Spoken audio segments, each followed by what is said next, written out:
A série Emanet é a melhor, você não consegue evitar. No entanto, em apenas 2 temporadas, Khalil e Sila tornaram a série excelente com sua atuação e química. Não consegui assistir depois que a Sila saiu. O roteiro é péssimo. Se a Diar Miss Nazmi pudesse escrever um roteiro tão idiota para uma sequência, ela provavelmente não iria gostar nem um pouco. Yaman, um homem que ama tanto Sir e não pode confiar em mais de uma mulher, se apaixonou por outra mulher tão rapidamente que é ridículo assistir isso. A 3ª temporada é terrível com um ator medíocre. A série perdeu sua magia e charme. Ele arruinou muitas séries de TV, especialmente Nazmi, Yamin e Emanet.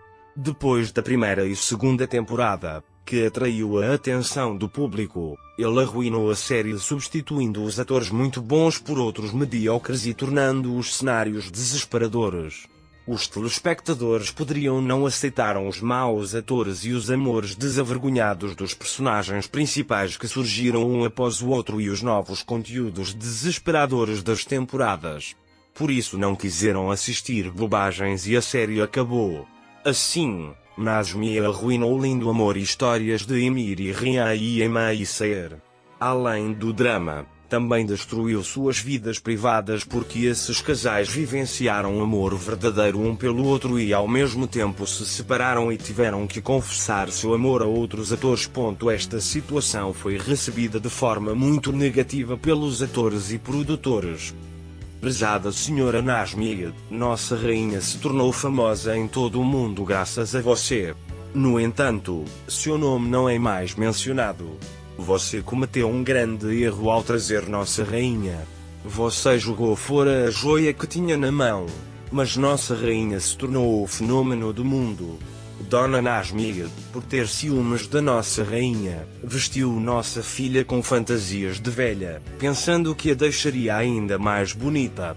Porém, em vez de vestir nossa filha com fantasias adequadas à sua idade, eles a vestem com lindas fantasias como em Cranberry e acrescentam beleza à sua beleza. Você ficou com muito ciúme da nossa Barbie por causa do seu ciúme, mas ela te deixou para trás. Cranberry acrescenta beleza à beleza e não dizemos que ela é a rainha delas. O mundo inteiro faz isso. Os atores de sua série são medíocres, mas nossa rainha subiu aos céus em Kukuri e muitas coisas foram ditas sobre ela por ficar de pé ainda jovem. Mas ninguém pode fazer nada enquanto a nossa rainha se refugia na justiça divina.